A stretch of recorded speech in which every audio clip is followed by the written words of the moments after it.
अब हम बात करते हैं वर्ल्ड बैंक की। देखो, जो पॉलिसीज हैं और प्रैक्टिसेस हैं इंटरनेशनल फाइनेंशियल इंस्टीट्यूशन की, जैसे वर्ल्ड बैंक हो गया, world trade organisation, international monetary fund, ये हम तभी समझ सकते हैं जब हमारे पास ग्लोबलाइजेशन का नोशन हो। जो एवोकेशन है इस टर्म का वो काफ़ी यूबिक्विटस है। जो लिटरेचर है ग्लोबलाइजेशन की वो हमेशा एक्सपैंड कर देती है exponentially in the recent era. Although its meaning is far from settled, the term globalisation has been in wide use since 1960s। ठीक है, तो काफ़ी ज़्यादा यूजफुल है word. In one sense globalisation hardly a new phenomena if one means by it. Globalisation कोई मुश्किल और नया फिनोमिना तो है नहीं, if one means by it the emergence of international trade and transnational economic order. Yet globalization has become a buzzword of the transition into the era of the new century due to the widely perceived intensification of certain developments, I'll say. And it is not simply an economic phenomena. First of all, let me clear this fact. Although it's readily thought in such terms कि बस economic है, पैसा and all that, globalisation is also a very important cultural and political dimension. It has many important dimensions. The phenomenal growth in the importance and influence of transnational corporation, non-government organization, intergovernment organization, international financial institution, and special interest group is a conspicuous dimension of contemporary globalization. Ordinary people lose control over their economic density. World market are increasingly overshadow national market. Barriers to trade they are reduced, and inter, tele, and cyber transaction are becoming the norm. Now, in the broadest possible term, globalization today refers to the dramatic compression of time and space across the globe. Okay, there's a lot of compression about it. We accept here the view of globalization that the phenomena is endlessly very complex and is characterized by various contradictory tendencies and ambiguities. Okay, कि globalization का जो भी phenomena है, it's very very complex and it is characterized by various contradictory tendencies and ambiguities. Okay, and it's best seen as a dynamic process as opposed to a static state of affairs. The contemporary discourse on globalization is quite contentious, I'll say, and characterized by claims about the effects of globalization that are often directly at odds with each other. On the one hand, certain aspects of globalization such as increasing global communication and interaction, they're surely very inevitable. On the one hand, the mission and policy choices of international financial institutions in relation of the globalized economy, they are hardly preordained and are very much open to challenge. Some commentators argue that globalization has basically increased living standards in much of the world, and that countries experiencing a rise in standards of living have done so by linking up a globalized economy. No one should dispute the claim that there are many winners in the, no one should dispute that there are many winners in the move toward an increasingly globalized economy. However, we strongly agree with those who allege that the winners are disproportionately wealthy multinational corporations and the losers are disproportionately poor and disadvantaged people, especially indigenous people in developing countries. Globalization countries to an overall increase in economic inequality, fostering impoverishment and employment for many. Okay, it has been characterized as a new form of ancient practice of colonization. Richard Falk argues that the logic of globalization is dictated by the well-being of capital rather than of people. Altogether, globalization is affecting human society in many different ways. Okay, so globalization is affecting human society in many different ways. You need to understand that. Now, globalization has many dimensions, but the following are most pertinent in the article I'm going to talk about. The growing global dominance and reach of neoliberalism and a free market capitalist system that disproportionately benefit the wealthy and the powerful organizations and individuals, definitely. The increasing vulnerability of indigenous people with a traditional way of life to the forces of globalized capitalism, the growing influence and impact of international financial institutions such as World Bank, and the related decline of power of local or state-based institutions, and the non-democratic operation of international financial institution taking the form of globalization from above instead of globalization from below. Now, the role of the word in global economy. We're going to talk about this also. The role of the word in a global economy. The international financial institution that play such a central role, the role of World Bank in global economy. The international financial institution, they play such a central role in contemporary globalization that have become primary target for the criticism for policies and practices in the global economy. These international financial institutions include World Trade Organization, International Monetary Fund, and like World Bank. Each entity have a different key mission. Every entity have very different key mission. With the World Trade Organization, that's primarily focusing on fostering trade. जितनी भी आपकी कहेंगे हर entity जो है उसका अलग अलग की मिशन है with the world trade organisation के साथ primary focusing on fostering trade. किस चीज़ पे फोकस करता है? ट्रेड पे फॉस्टर करता है. And the international monetary fund on maximising financial stability. और इंटरनेशनल मॉनेटरी फंड की बात करेगा मैक्सिमाइज करते हुए financial stability. And the world bank on promoting development, और वर्ल्ड बैंक पर डेवलपमेंट को प्रमोट करते हुए. Of course these institution have many ties with each other, and the lines of demarcation between these activities can become quite blurred at times. Collectively, much evidence suggests that they have acted principally in response to the interest of the developed countries and the privileged institution rather than in the interest of the poor. I basically say that they basically acted in the interest of the developed country and the privileged institution rather than the interest of the poor. Okay, so in this article we focus principally on the activities of one of these institutions, that is World Bank, because it plays a key role in particular case addressed here. The World Bank, formerly the International Bank for Reconstruction and Development, that is called IBRD, was established at Bretton Woods Conference in 1944 to help stabilize and rebuild economies ravaged by World War II. Eventually, it shifted its focus to emphasize in aiding developing nations. Okay, पहले stabilise और rebuild करने की बात हुई थी, अब add करने की बात हो गई डेवलपिंग नेशंस को. The bank make loans to government of its member nation and to private development project backed by government. Projects are supposed to benefit the citizens of the country. जो projects हैं, they are supposed to benefit the citizens of the country, receiving bank loans which are made at a favorable rate of interest. The World Bank generally claims to contribute to the reduction of poverty and improve living conditions. The World Bank is generally, it claims to contribute. The World Bank claims to contribute to what?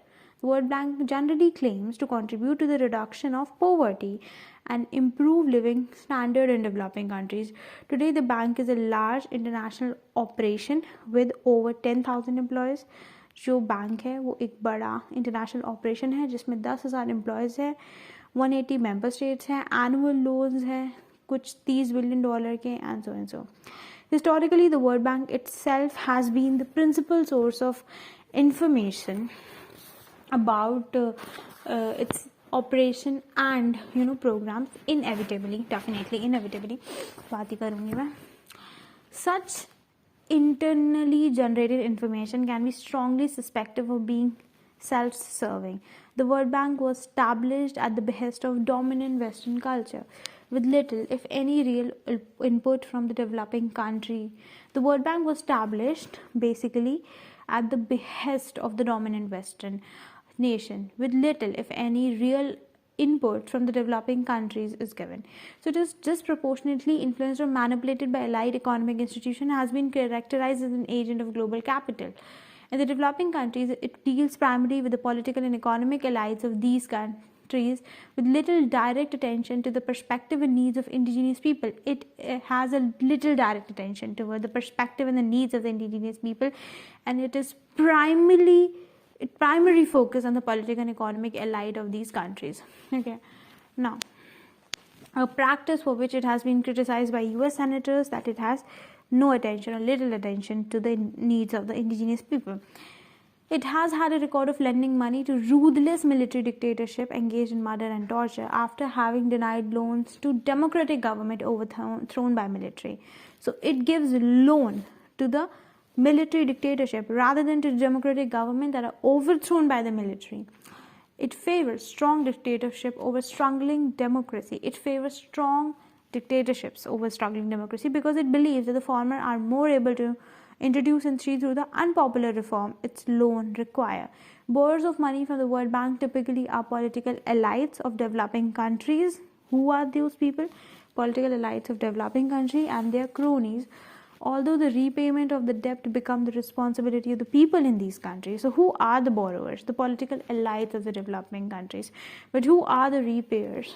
Basically the responsibility comes to the people in these countries, most of whom do not benefit from the loans, and the responsibility is basically to the people who do not benefit from these loans.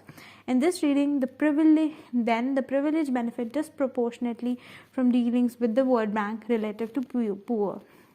The privilege benefit disproportionately from the dealings with the World Bank related to poor. So who are the benefiters? The benefiters are one and only the rich people, okay, the privileged people. So here it is basically being discussed. अब हम बात करेंगे world trade organisation की. देखो, post war trade regime के बारे में बात करते हैं. ब्रेटन वुड्स सिस्टम 1944 में चालू था, you already know. International trade organisation which was a compromise agreement with many unresolved issue. तो आपको पता होना चाहिए, क्या पता होना चाहिए, ये पता होना चाहिए कि जो आपका कह सकते हैं ब्रेटन वुड्स सिस्टम है, इसमें इंटरनेशनल ऑर्गेनाइजेशन जो है वो एक कॉम्प्रोमाइज एग्रीमेंट है, क्योंकि बहुत सारे अनरिजॉल्व इशू थे तो आपका ये कॉम्प्रोमाइज़ बनाया गया था. General agreement on tariff and trade जो है वो 1988 में आया था, ये भी पता होना चाहिए. US Senate turned down ITO, that is International Trade Organization, and the GATT became the world's principal trade organization. US Senate turned down ITO, मतलब वो नहीं मेंबर था ITO का. तो एट द एंड GATT जो था वो प्रिंसिपल ट्रेड ऑर्गेनाइजेशन बन गया. That is global agreement for trade and tariff, I guess. Yeah, tariff and trade. Now, GATT is a rule-based GATT क्या है? एक rule-based trading system है, कहते हैं ऐसा, ठीक है. यहाँ पे डिस्क्रिमिनेशन नहीं होता, मल्टीलैटरिज्म होता है, ये यूनिलैटरिज्म के अगेंस्ट है. Bilateralism and trading block except in unusual cases, मतलब ट्रेडिंग ब्लॉक्स दो लोगों के, और बायोलैटरिज्म दो कंट्रीज के बीच में बायोलैटरल टॉक्स और ट्रेड होगी. अनयूजुअल केसेस में general reciprocity, impartial adjudication of dispute.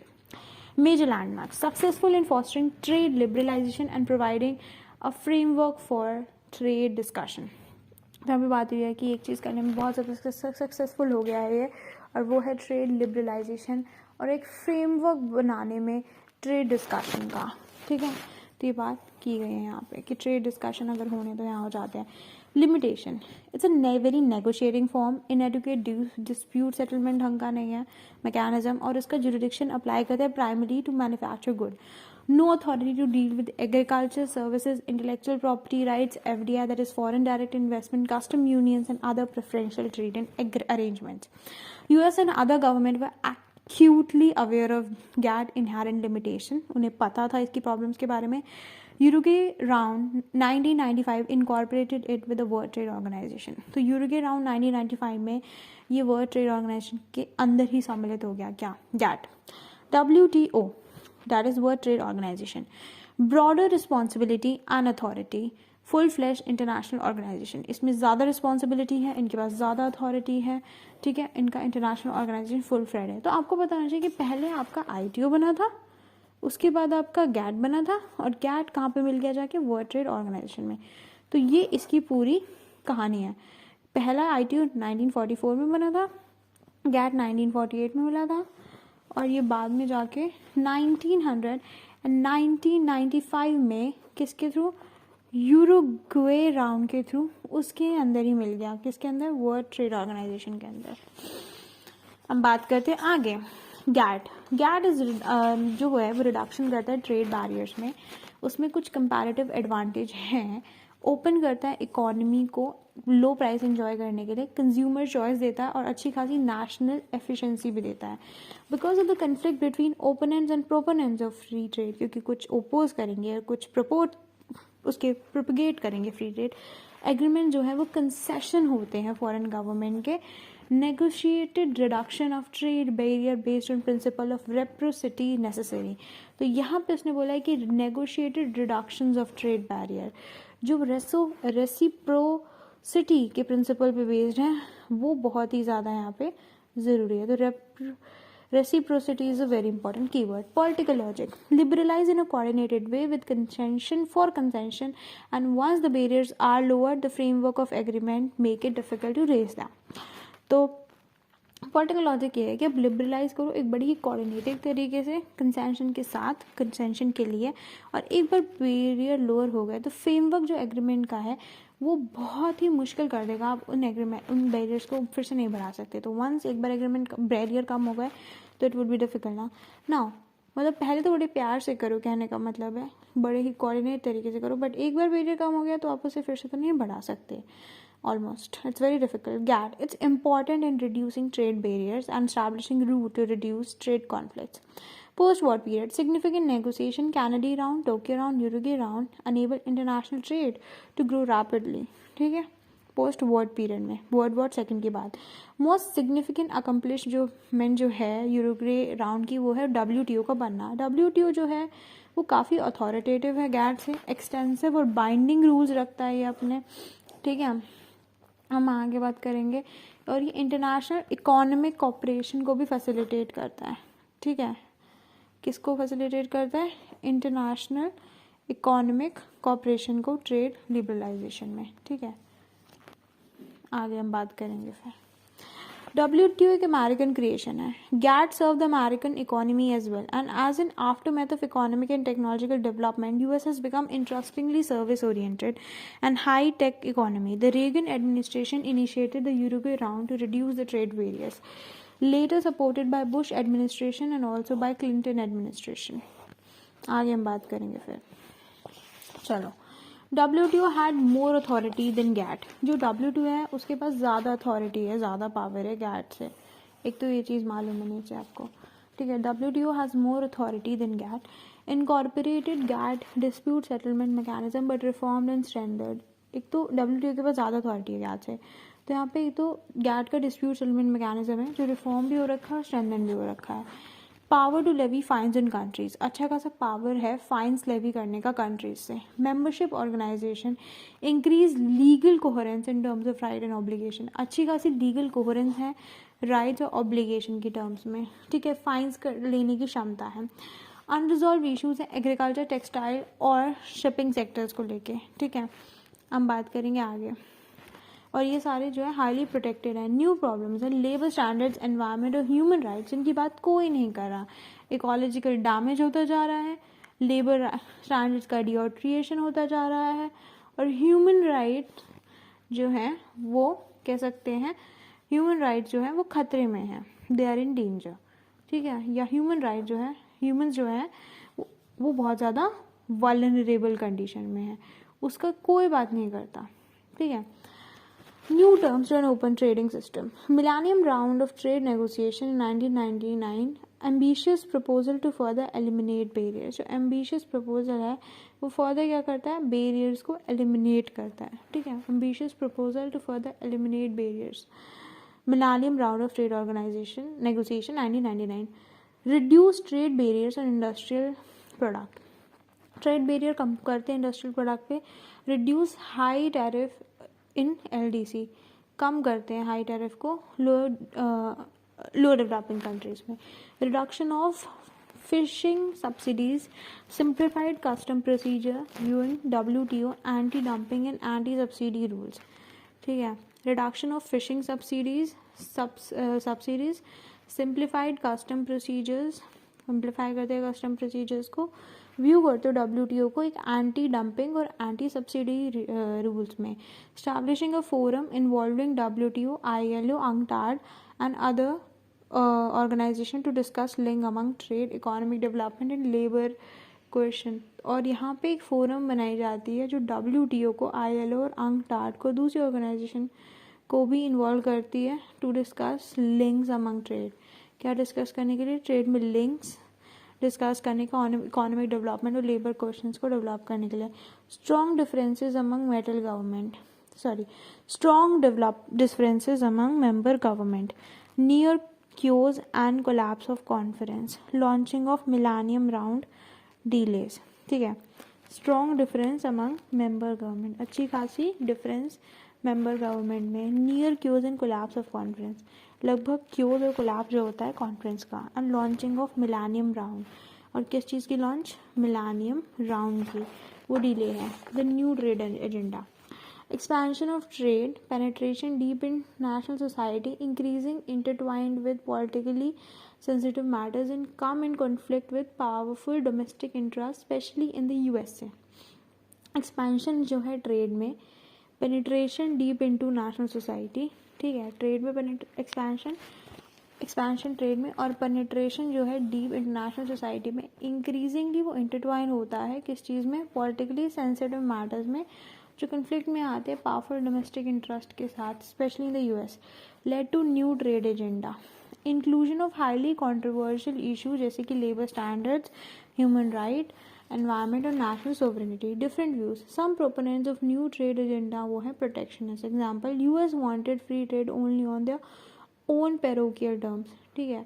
जैसे कि कुछ प्रोपोनेंट्स जो है न्यू ट्रेड एजेंडा के, जैसे प्रोटेक्शनिस्ट बताते हैं कि यूएस को जो फ्री ट्रेड था वो सिर्फ अपने ही टर्म्स पे चाहिए था. That most wanted radical changes in the WTO that would greatly weaken the trade regimes, ठीक है. जैसे कि रैडिकल चेंजेस हो गए डब्ल्यूटीओ में, वो नहीं चाहते थे वो लोग, ठीक है, क्योंकि वो चीज़ जो है ट्रेड रेजिम को वीकन कर देगी. Revealing serious threat to trade regime that would be difficult to overcome, और इससे थ्रेट हो जाएगा ट्रेड रेजिम में, जो चीज़ ओवरकम करने में बड़ी प्रॉब्लमैटिक होगी बाद में. Question of whether it is to be treated together with conventional trade issues और इन डिफरेंट वेन्यू. अब इशू की ये चीज़ जो है वो तरीके से ट्रीट होनी चाहिए कन्वेंशनल ट्रेड इश्यूज के साथ या डिफरेंट वेन्यू में, वो अलग बात है. US and western Europe incorporate the issues of fair labour standards. इन्होंने fair labour standards, human right, environment and protection को इंटरनेशनल ट्रेड रेजाइम में ऐड कर दिया है. ट्रेड लिबरलाइजेशन सबऑर्डिनेट कर दिया है. Achieve these various political agendas. Trade liberalization के चक्कर में ये सारे पॉलिटिकल एजेंडा जो है वो नहीं पूरे कर पाते. Many economists, government and business groups strongly oppose to integration of arguing that such provisions can be exploited by outright protectionists. बहुत सारे इकोनॉमिस्ट, गवर्नमेंट और बिजनेस ग्रुप ने इस चीज़ को अपोज करा. उन्होंने कहा कि ये सारे जो प्रोविजन है fair labour standard, human right और एनवायरमेंट प्रोटेक्शन के, ये एक्सप्लॉइट कर सकते हैं outright protectionists. Opposition to the trade regime by environmentalists in the USA by 1990s वो दो ही हैं. दो controversial decision जो है ट्रेड डिस्प्यूट सेटलमेंट के वो है, environmental protection should be incorporated into trade negotiation, ठीक है. दो कैंप है. दूसरा कहता है अपोज करता है फ्री ट्रेड को as a threat to environment and reject. एक एनवायरमेंटल प्रोटेक्शन को ट्रेड नेगोशिएशन में घुसेड़ देता है, दूसरा इस चीज़ को रिजेक्ट कर देता है आउटराइट. ये कहता है कि ये तो थ्रेट एनवायरमेंट का. Environmentalist formidable force is the political struggle over trade. Environmentalist की formidable force जो है वो क्या है, political struggle है ट्रेड के ऊपर. Rightly concerned that trade negotiation and trade regimes prioritize commercial interest over environment.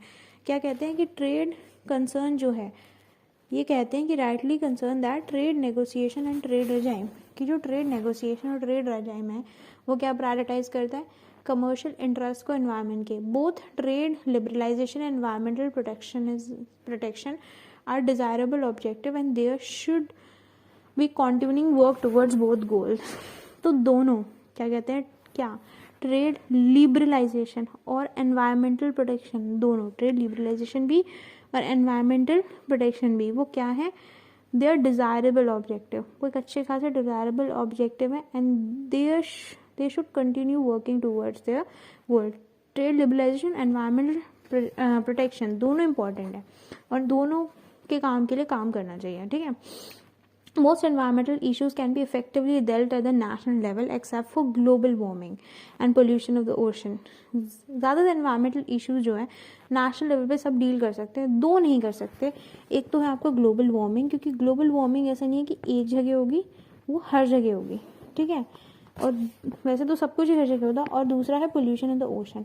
But ocean जो है वो एक जगह नहीं होता, वो दो तीन मतलब वो पूरे कॉन्टिनेंट में फैल जाता है. तो सारे ये चीज़ ना इंटरनेशनल लेवल पे डील करने वाली है, ठीक है. Example lodging in Alaska and forest reduction in LDCs, ठीक है. जो ग्लोबल वार्मिंग के कारण है, मतलब least developed countries. Even if environmental concern relates to international trade, WTO has neither the authority nor the power to deal with such matters. अगर environmental concern जो है वो इंटरनेशनल ट्रेड के साथ रिलेट करता है, तब भी WTO के पास ना तो अथॉरिटी है ना कोई पावर है डील करने के लिए इन मैटर्स के साथ. That can be better dealt with international conventions. जो चीज़ क्या कर सकती है, डील कर सकती है इंटरनेशनल कन्वेंशन के साथ. जो इशू है लेबर स्टैंडर्ड्स का, ठीक है, उसमें मेजर इम्पेडिमेंट्स हैं ट्रेड लिबरलाइजेशन के. ठीक है, जो इशू है लेबर स्टैंडर्ड्स का, उसमें मेजर क्या है, इम्पेडिमेंट्स हैं ट्रेड लिबरलाइजेशन के साथ. Claims that international labour organization too ineffective, कि जो इंटरनेशनल लेबर ऑर्गेनाइजेशन है वो बहुत ज़्यादा इनफेक्टिव है. And US and many other countries haven't ratified all the ILO standard. US और बहुत से जो कंट्रीज हैं उन्होंने रैटिफाई नहीं करा कि इस चीज़ को, ILO के स्टैंडर्ड को. US और बहुत सारी कंट्रीज ने रैटिफाई नहीं करा ILO के स्टैंडर्ड को. Claim that international labour organization जो है वो काफ़ी ज़्यादा कैसी है, इनफेक्टिव है. Some activists are genuinely concerned about child labor and oppressive condition of labor. Others use the issue as a protectionist device, a ploy to keep LDC export out of US market. कुछ activist जो हैं वो genuinely concerned हैं, child concern है किस चीज़ को लेके, चाइल्ड लेबर और ऑप्रेसिव कंडीशन ऑफ लेबर को लेके. दूसरे यूज़ करते हैं इसे as a issue, as a others use this as an issue as a protectionist device, एक protectionist device की तरह. A ploy to keep LDC export out of US market, एक ploy LDC export को US market से बाहर रखने का. 2000s case में American Union blocked the implementation of an agreement to increase textile import from Cambodia in exchange for the latest agreement to improve labor standards, including raising wages. Strongly reject the idea of incorporating labor standards and human rights into trade negotiation. Will create more complications to an already heavy task of achieving agreement on trade liberalization, and would provide an effective rationale for protectionist measures against low-wage economies. LDCs strongly oppose the incorporation of labor standards and human rights into WTO. जो LDC है वो क्या करता है, strongly oppose करता है incorporation labour standards और human right का WTO में. Imposition of western standards and such proposals can be motivated by protectionist interest and could be use to reduce the comparative advantage based on low wage labour. ठीक है, वो कह रहा है कि LDC strongly impose the incorporation of labour standard.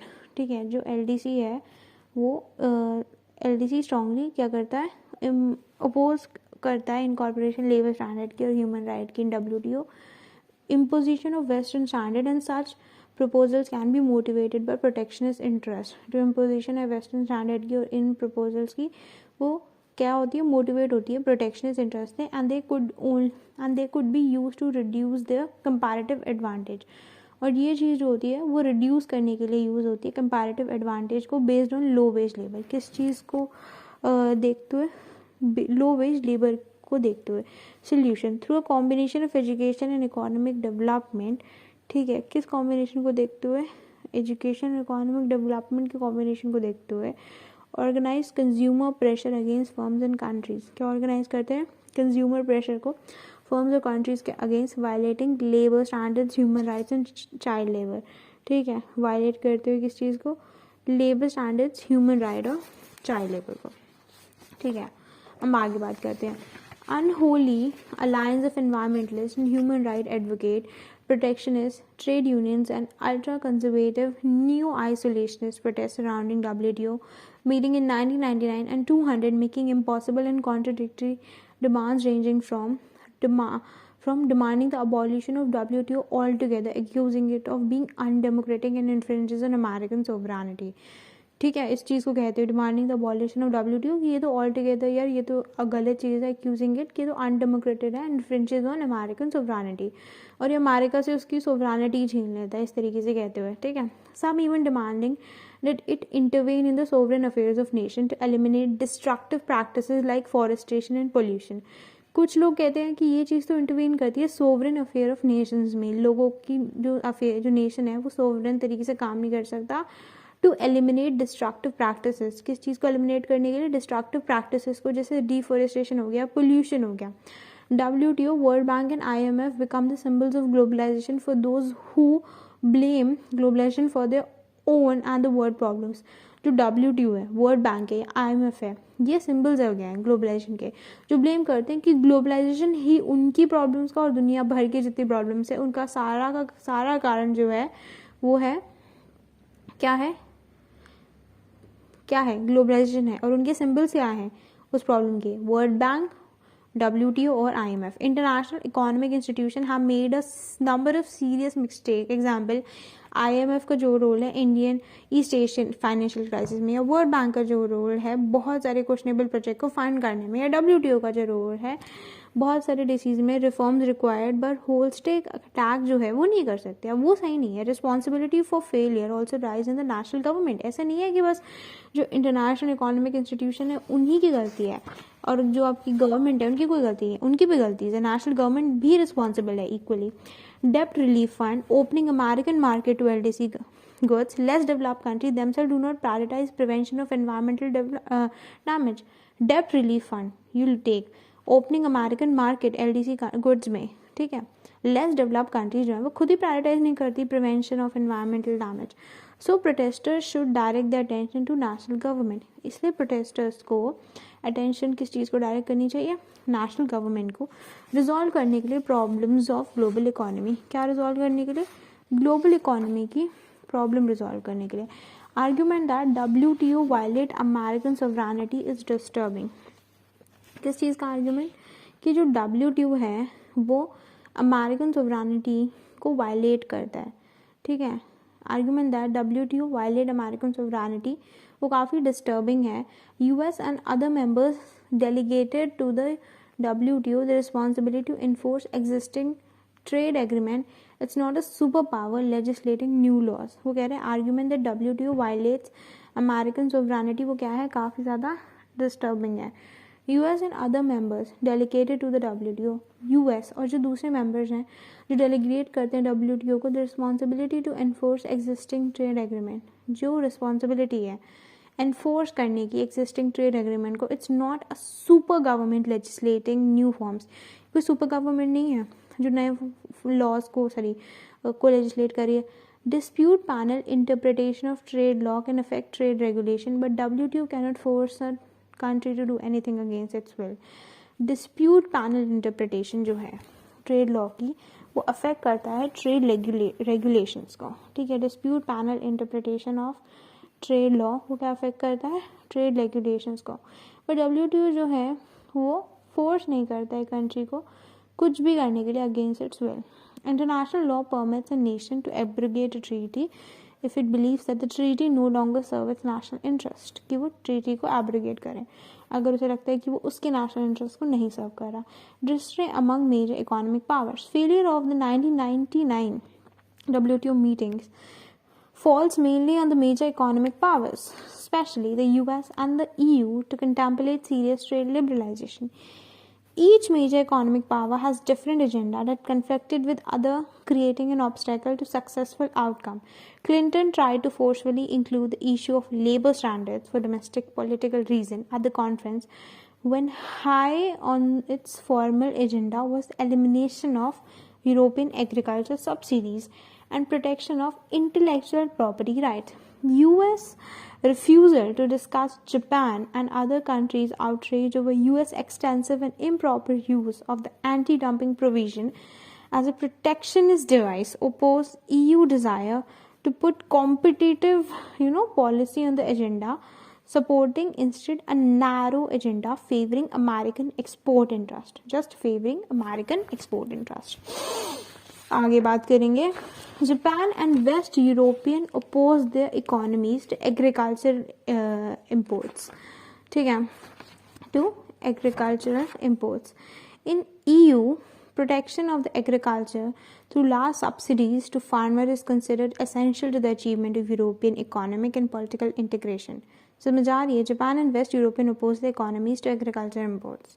They don't want the economies to have agriculture imports. In EU, protection of agriculture through large subsidies to farmers is considered essential to the achievement of European economic and political integration. In Japan, the ruling Liberal Democratic Party, leading votes of rural Japan, opposed opening its market to imports of rice and other agriculture imports. Inability to compromise. Domestic political objectives took precedence over trade liberalization. Prospects are not promising.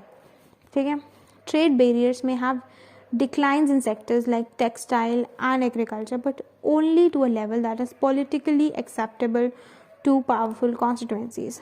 Public opinion in the USA and West Europe are increasingly worried about the impacts of क्या कहते हैं imports from low wage economies. Industrializing countries are also increasing disillusion with opening their market. East Asian economic crisis raised their concerns about the dangers of opening their economies.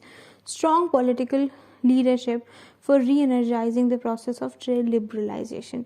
Conclusion. Achievements made despite the controversy over some of the decisions. The WTO dispute mechanism so far has worked well. Membership have increased. Development of more market-oriented economic policies since the 1980s.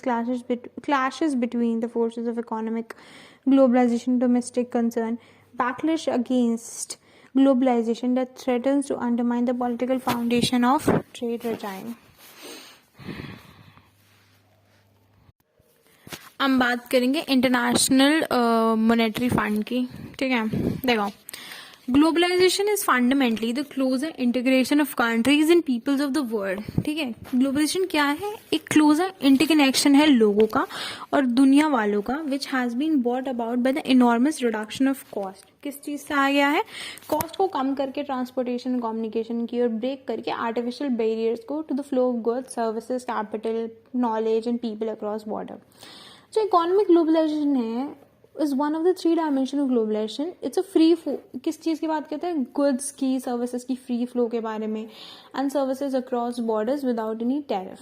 ठीक है, trade barriers and regulations, इन सब की बात करते हैं. अब बात करते हैं आगे. देखो, it aims to increase the interdependence among global economies. ये किस चीज़ की बात करता है?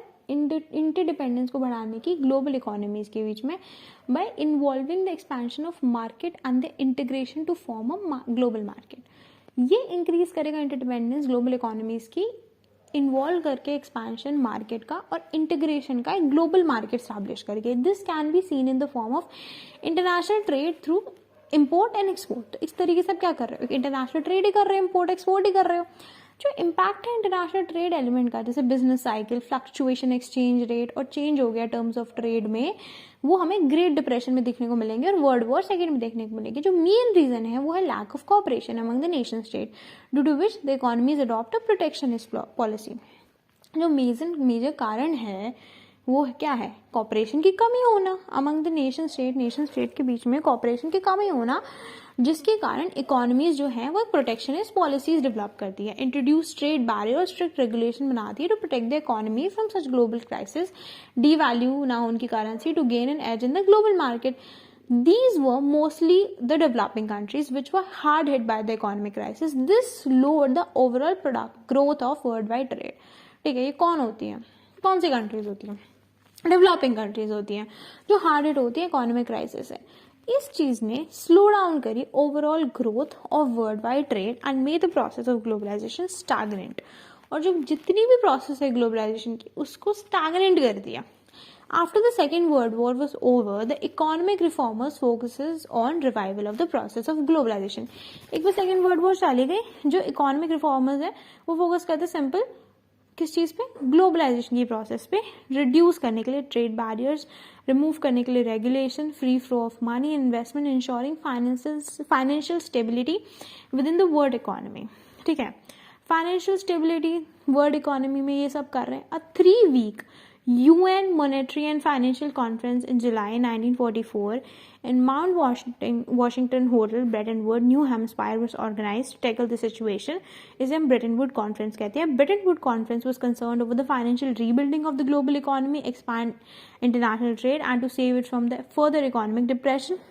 There were 5 key elements with the conference agreed upon. First was each participating state जो है वो स्टैब्लिश करेगा पर वैल्यू करेंसी की जो गोल्ड की टर्म में एक्सप्रेस होगी. Then the official monetary authority जो है federal bank in each country would agree to exchange its own currency for those of the other currencies that are countries currency at the established rate. Also the IMF and the World Bank they are created with the aim to establish करने के लिए stabilise करने के और oversee करने के लिए exchange rate. इन 1946 IMF जो है उसके 40 मेंबर्स थे जिसने डिस्पोज करा था शेयर गोल्ड रिजर्व का. With IMF would further be lend to the state facing और about to face an economic crisis. जो मेंबर स्टेट है they also agreed upon the elimination of all restrictions. उन्होंने किस चीज पे एग्री करा था? Elimination of all restrictions on the use of currency. कोई भी रिस्ट्रिक्शन जो है use of currency for international trade वो नहीं होना चाहिए. Finally the entire system was based on US dollar and dollar became the global currency. सारा system US dollar पे स्टैब्लिश करके डॉलराइजेशन लाया और ग्लोबल करेंसी डॉलर बना दी. The effects of Bretton Wood conference वो mainly on global trade, global monetary order, global investment. The global trade involved removing all trade restrictions and the general agreement of tariff and trade that is GATT was founded which was later called world trade organisation और WTO. ये 1955 में बना था यूरुगे round के through. You know that in 1947 GATT was formed and aimed for liberalization of trade. It operated till 1995 and it was suspended by WTO. GATT focused on the trade of goods and was forum where countries representative met, whereas WTO also focused on the trade of services and was an independent organization. Okay, अब बात करते हैं आगे. जो term है global investment का World Bank में वो फाउंड हुआ है which recover the European post war economy through Marshall plan. समझ आ रही है? जो टर्म है ग्लोबल इन्वेस्टमेंट का, ठीक है, किस चीज़ का टर्म है? ग्लोबल इन्वेस्टमेंट का. जो world in terms of global investment जो वर्ल्ड बैंक है वो फाउंड हुआ है, वॉज फाउंडेड, जिसने रिकवर करा है यूरोपियन पोस्ट वॉर इकोनॉमी को. ठीक है, जिसने क्या करा है? रिकवर करा है यूरोपियन पोस्ट वॉर इकोनॉमी को through the Marshall plan. Officially known as the international bank for reconstruction and development. Officially हम क्या कहते हैं इसे? International bank for reconstruction and development, that is IBRDI. ठीक है, which was a specialized agency for US. The World Bank was established in 1944 at the Bretton Woods Conference and became operational in 1946. The missions of the bank involved encouraging development of resources in less developed countries, funding the less developed countries for productive purposes, encouraging international investment, helping member countries to improve productivity, standard of living, and labor condition. It also provides fund to poorer nations and analytical services by advising such rate. The global monetary order involved the IMF, which provides security and flexibility to the monetary order. जो global monetary order है वो involve करता है कि IMF जो क्या provide करता है? सिक्योरिटी और फ्लेक्सिबिलिटी मॉनेटरी ऑर्डर में. The main aim of IMF is to ensure economic stability for both the member nations and the global economy in general. जो मेन एम है IMF का वो है इकोनॉमिक स्टेबिलिटी लाना मेंबर नेशंस के लिए भी और ग्लोबल इकोनॉमी के लिए भी जनरल में. It dealt with matters related to government budget deficit. ये उन मैटर्स के साथ डेल्ट करता है जो बेसिकली क्या करते हैं? इट डेल्ट विद मैटर्स जो किस चीज़ से रिलेट होते हैं? गवर्नमेंट की बजट डेफिसिट से. monetary policy, inflation, trade deficit, or borrowing from abroad. The IMF also promotes international monetary cooperation through a mechanism of collaboration and international monetary. जो IMF है वो किस चीज़ का प्रमोट करता है? IMF promote international monetary corporation. International monetary corporation promote करता है एक मैकेनिज्म जो है collaboration on international monetary problem. जो कोलैबोरेशन लाती है इंटरनेशनल मॉनेटरी प्रॉब्लम्स में facilitate expansion and balance growth on international trade. इस चीज़ को फैसिलिटेट करती है एक्सपेंशन को और बैलेंस ग्रोथ को इंटरनेशनल ट्रेड में. Maintenance of high levels of employment और real income, promotes exchange rate stability and avoid it's depreciation. The IMF safeguards the country to correct the impact